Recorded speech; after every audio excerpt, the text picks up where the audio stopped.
साथियों नमस्ते। आज हम क्लास 8 का कार्यपत्रक 61 करेंगे और हमारा पहला प्रश्न है रिक्त स्थानों की पूर्ति कीजिए।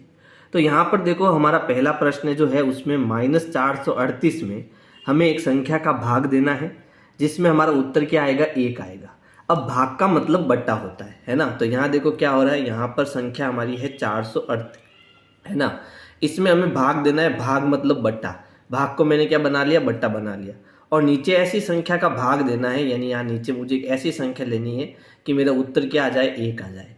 तो हम जानते हैं किसी संख्या में जब हम उसी संख्या का भाग देते हैं तो हमारा उत्तर 1 आता है। लेकिन यहाँ माइनस की संख्या है तो हमें माइनस की लेनी पड़ेगी, तो माइनस की 38 हो जाएगी। माइनस बट्टा माइनस प्लस होता है और 438 में 438 का भाग देने पर कितना आएगा, 1 आएगा। यानी यहाँ हमारा उत्तर होगा माइनस के 438।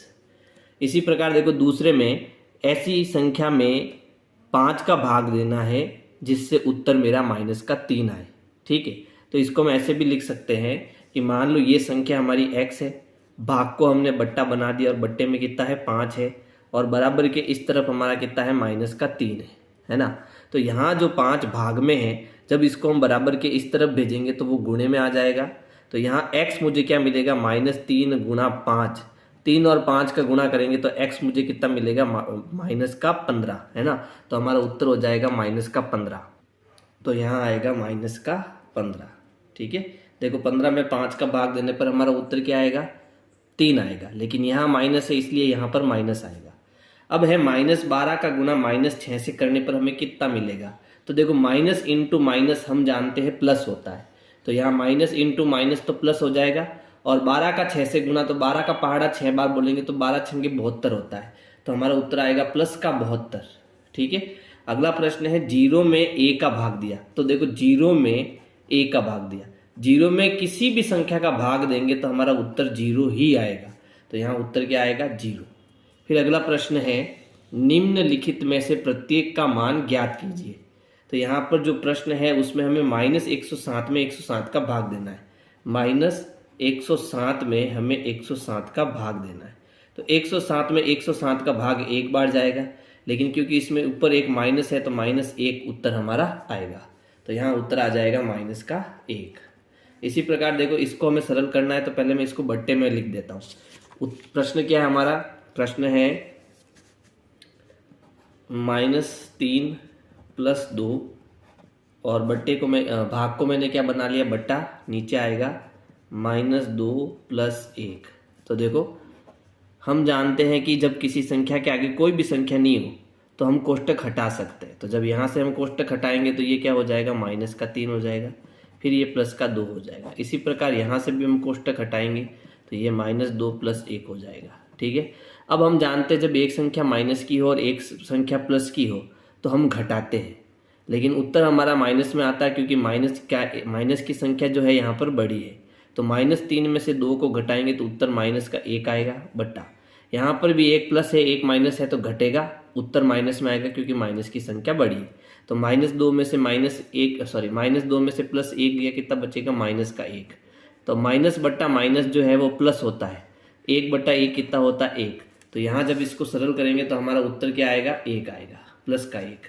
फिर अगले प्रश्न में देखो -36 बट्टे -9 है ना। -36 में हमें -9 का भाग देना है। तो माइनस बट्टा माइनस क्या होता है, प्लस।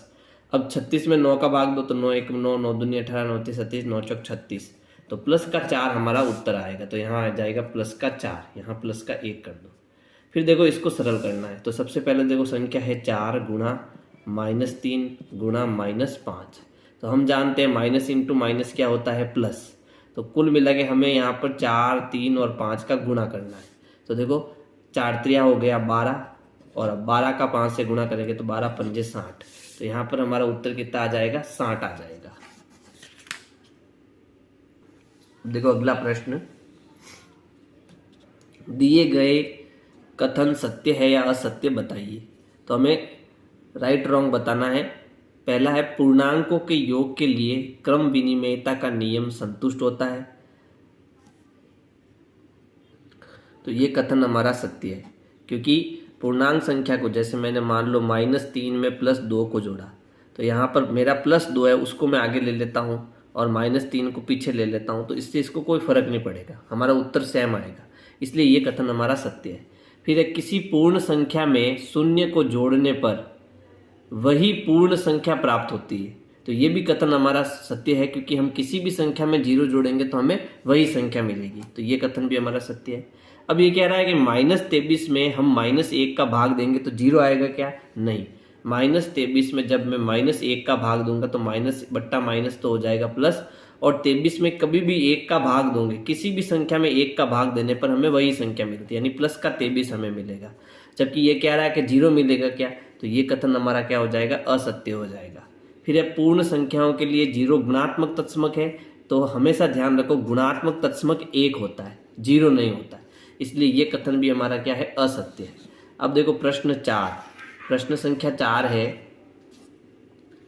यदि दोपहर 12 बजे तापमान 0 से 5 डिग्री सेंटीग्रेड ऊपर था, यदि यह आधी रात तक 2 डिग्री सेंटीग्रेड प्रति घंटे की दर से कम होता है, तो आधी रात को तापमान क्या होगा?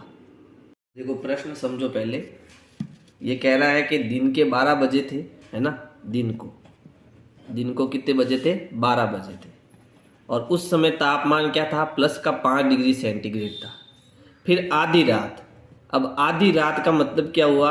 आधी रात का मतलब हुआ रात के 12 बजे, ठीक है। तो दोपहर 12 बजे से रात के 12 बजे में हमारा कुल कितने घंटे हो गए? तो फिर 12 के बाद आता है 1 से हमें कहाँ जाना? 12 तक, यानी कुल 12 घंटे हो गए। अब एक घंटे में कितने डिग्री सेंटीग्रेड ये कम हो रहा है? 2 डिग्री सेंटीग्रेड। तो एक घंटे में 2 डिग्री सेंटीग्रेड कम हो रहा है, तो 12 घंटे में कितने डिग्री सेंटीग्रेड होगा? 24 डिग्री सेंटीग्रेड कम होगा, ठीक है। तो अब बताना है कि रात को तापमान क्या होगा। तो रात को तापमान क्या होगा? एक तो प्लस का 5 डिग्री था, फिर वो कितना हो गया? वो हो गया माइनस का कितना हो गया? 24 डिग्री सेंटीग्रेड। कम मतलब माइनस होता है, ठीक है। तो अब हम जब इसको घटाएंगे तो कितना आएगा? -19 डिग्री सेंटीग्रेड। माइनस क्यों आएगा? क्योंकि जब एक संख्या प्लस की हो, एक माइनस की हो, तो हम घटाते हैं, उत्तर हमारा किस में आएगा? माइनस में, ठीक है। तो -19 डिग्री सेंटीग्रेड इसका उत्तर आएगा। तो इसको करना कैसे? इसको ऐसे करेंगे, प्लस का 5 डिग्री सेंटीग्रेड, ठीक है, फिर इसमें हम -24 डिग्री सेंटीग्रेड तापमान को घटाएंगे, तो हमारा उत्तर आएगा -19 डिग्री सेंटीग्रेड। अगला प्रश्न है, ऐसे पूर्णांक युग्म लिखिए जिनका योग -6 है, यानी हमें ऐसे दो पूर्णांक जोड़ने हैं जिसको जोड़ने पर -6 आए। तो हम यहाँ पर देखो ऐसे पूर्णांक क्या क्या ले सकते हैं। तो अगर मैं एक पूर्णांक आपका -3 लूँ और दूसरा भी -3 लूँ, है ना, तो प्लस इंटू माइनस माइनस हो जाएगा और माइनस माइनस जुड़ेगा, तो ये कितना हो जाएगा? -6 हो जाएगा, है ना, यानी दोनों में -3 ले लेता हूँ। फिर अंतर -15 हो, यानी एक पूर्णांक और दूसरे पूर्णांक में जब मैं घटाऊंगा तो अंतर उसका क्या आना चाहिए? -15 आना चाहिए। तो अब देखो एक अगर मैं यहाँ पर प्लस का 5 ले लेता हूँ, ठीक है, और दूसरा मैं प्लस का 20 ले लेता हूँ, तो एक प्लस का एक माइनस का घटेगा, तो 20 में से 5 घटाएंगे तो आएगा 15, लेकिन माइनस का बड़ा होगा तो यहाँ उत्तर माइनस में आएगा। तो हमारा दूसरा उत्तर हो जाएगा 1.5 और दूसरा -20, ठीक है। फिर है अंतर 4 है, अंतर यानी उसका घटाव 4 है, तो ऐसे क्या क्या ले सकते हैं अपन? प्लस का 2 और प्लस का 2, बीच में हम माइनस ले लेते हैं, ठीक है। तो यहाँ पर उत्तर मेरा आ जाएगा 2 और 2, इनका अंतर क्या आएगा? इनका अंतर प्लस का 4 आएगा। एक मिनट रुको, हमें यहाँ पर अंतर कह रहा है ना, एक प्लस का 2 ले लो और दूसरा माइनस का 2 ले लो। कैसे होगा? देखो एक प्लस का 2, फिर बीच में माइनस आएगा, फिर माइनस का 2 लेंगे, तो माइनस इंटू माइनस प्लस हो जाएगा और 2 2 जुड़कर 4 हो जाएगा।